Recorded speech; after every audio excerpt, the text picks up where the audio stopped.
ভারতে বার্ধক্যের সামাজিক চুক্তিটি কার্যত আমাদের সাংস্কৃতিক ডিএনএর সঙ্গে মিশে আছে। আমরা এই গভীর বদ্ধমূল ধারণার উপর ভিত্তি করে চলি যে বাবা মায়ের বয়স বাড়লে তাদের সন্তান ও আত্মীয় স্বজনরা তাদের দেখাশোনার দায়িত্ব নেবে। এটি একটি অলিখিত চুক্তি, যা একটি শক্তিশালী সামাজিক সুরক্ষা জালের বিকল্প হিসেবে কাজ করে। কিন্তু যখন সেই চিরাচরিত পারিবারিক কাঠামো হঠাৎ ভেঙে পড়ে, তখন কি হয়? অনেকের ক্ষেত্রেই এই সুরক্ষা জালটি পুরোপুরি ছিন্নভিন্ন হয়ে যায়। এলাহাবাদ হাইকোর্টের সাম্প্রতিক একটি রায় আমাদের গভীরভাবে ভাবতে বাধ্য করে যে যখন এই সাংস্কৃতিক প্রত্যাশাগুলো আইনের কঠোর বাস্তবতার সঙ্গে সংঘর্ষে লিপ্ত হয়, তখন কি ঘটে? আদালতের রায়টি অত্যন্ত স্পষ্ট এবং আপোষহীন। একজন উপার্জনকারী বিধবা পুত্রবধূর তার নির্ভরশীল বয়স্ক শ্বশুর শাশুড়িকে আর্থিকভাবে সহায়তা করার কোনো আইনি বাধ্যবাধকতা নেই। এই রায়টি আমাদের নৈতিক পরম সত্য বলে ধরে নেওয়া ধারণা এবং আইনে যা লেখা আছে তার মধ্যে একটি সরাসরি সংঘাত তৈরি করে। এটি আমাদের সাংস্কৃতিক প্রত্যাশার সীমাবদ্ধতার মুখোমুখি হতে বাধ্য করে। এই বিবাদটি সেই সুনির্দিষ্ট প্রক্রিয়াটি উন্মোচন করে যার মাধ্যমে পরিবারের প্রধান উপার্জনকারী চলে যাওয়ার মুহূর্তেই প্রবীণ নাগরিকরা তাদের আইনি অধিকার হারান। বার্ধক্যে টিকে থাকার জন্য প্রচলিত নৈতিকতার ওপর নির্ভর করা আর কোনো সুরক্ষা জাল নয়, এটি একটি পদ্ধতিগত জুয়া। আর এই মামলাটি যেমন দেখাচ্ছে, এটি এমন এক জুয়া যা কোনো দুর্ভাগ্যজনক ঘটনা ঘটলে ভারতের প্রবীণদের পরিত্যক্ত হওয়ার সম্পূর্ণ ঝুঁকিতে ফেলে দেয়। আইন ব্যবস্থা এই ঝুঁকিকে কিভাবে দেখে তা বুঝতে হলে আবেদনকারীদের দিকে তাকান। আগ্রায় বসবাসকারী এক প্রবীণ নিরক্ষর দম্পতি। লক্ষ লক্ষ ভারতীয় পিতামাতার মতো তাদেরও কোনো স্বাধীন অবসরকালীন তহবিল ছিল না। তারা আয়ের একমাত্র উৎসের ওপর পুরোপুরি নির্ভর ছিলেন, আর তিনি হলেন তাদের ছেলে। তাদের ছেলে উত্তরপ্রদেশ পুলিশের একজন কনস্টেবল ছিলেন। কিছু সময়ের জন্য তার আয় তাদের জীবনে স্থিতিশীলতা এনেছিল। কিন্তু 2021-এ তিনি মারা যান এবং পরিবারের একমাত্র আর্থিক অবলম্বনটি হারিয়ে যায়। তার মৃত্যুর পর তার বিধবা স্ত্রী অর্থাৎ দম্পতির পুত্রবধূ সরকারি ভাতা পেতে শুরু করেন এবং নিজের একটি চাকরিও জোগাড় করেন।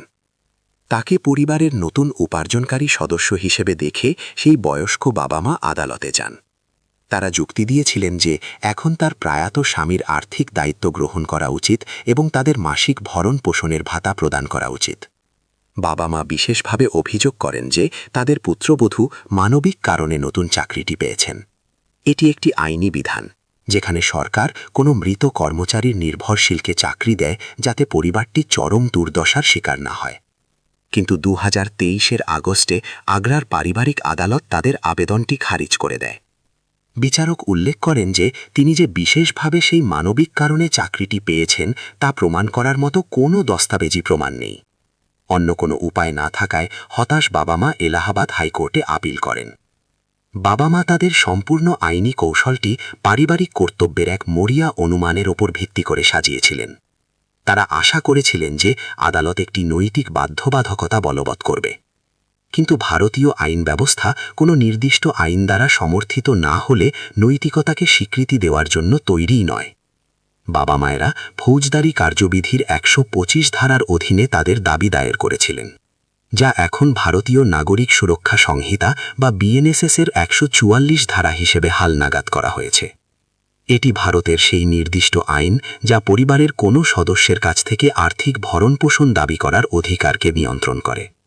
ফ্লোচার্টটিতে দেখানো হয়েছে 144 ধারাটি ঠিক কিভাবে লেখা হয়েছে এবং এতে আইনত ভরণপোষণ দাবি করার যোগ্য ব্যক্তিদের স্ত্রী, সন্তান এবং পিতামাতাকে তালিকাভুক্ত করা হয়েছে। লেখাটি এখানেই শেষ। শ্বশুর শাশুড়ির জন্য কোনো বিভাগই নেই। এই আইনের কাছে তারা কার্যত অদৃশ্য। এই অনুপস্থিতির কারণেই বিচারক মদন পল সিং আপিলটি খারিজ করে দেন। তিনি উল্লেখ করেন যে ভরণপোষণ দাবি করার অধিকার কঠোরভাবে একটি আইনগত অধিকার। যদি আপনাদের নির্দিষ্ট সম্পর্কটি আইন সংহিতায় লিখিত না থাকে তবে আপনি কাউকে অর্থ প্রদানে বাধ্য করতে পারেন না।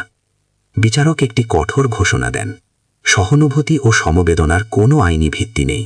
আদালত শুধুমাত্র নৈতিক শালীনতার ভিত্তিতে কোনো নাগরিককে কাউকে আর্থিকভাবে সহায়তা করতে পারে না।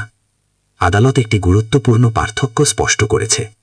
মৃত ছেলের উত্তরাধিকার বা সম্পত্তির অংশ দাবি করা একটি সম্পূর্ণ আলাদা আইনি প্রক্রিয়া।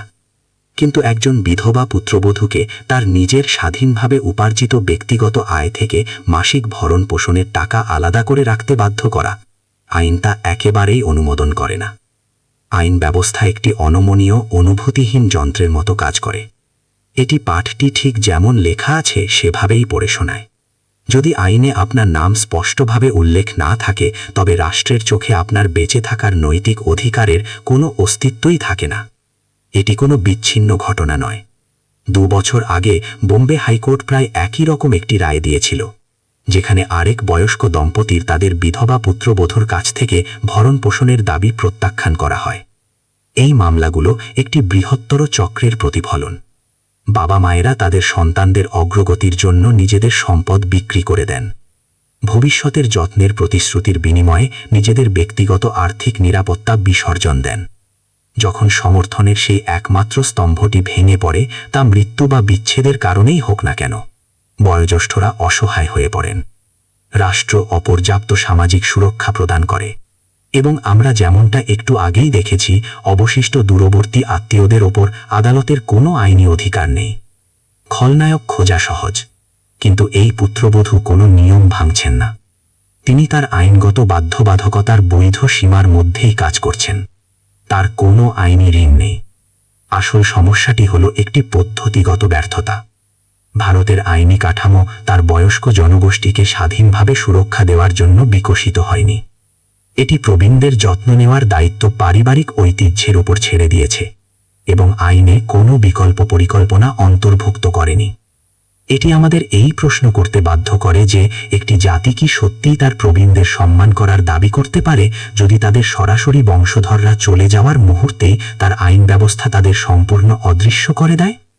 যতক্ষণ না প্রবীণ নাগরিকদের জন্য স্বাধীন, শক্তিশালী এবং রাষ্ট্র সমর্থিত সুরক্ষা প্রদানের লক্ষ্যে বিধিবদ্ধ আইনগুলো নতুন করে লেখা হচ্ছে, ততক্ষণ পর্যন্ত বার্ধক্যে তাদের বেঁচে থাকার অধিকার একটি মর্মান্তিক বিভ্রম হয়েই থাকবে, যা সম্পূর্ণরূপে অন্যের দয়ার ওপর নির্ভরশীল। বাস্তবতা, আইন এবং দুর্নীতির পর্দাফাশ করতে অবশ্যই চ্যানেলটি সাবস্ক্রাইব করুন এবং লাইক করুন।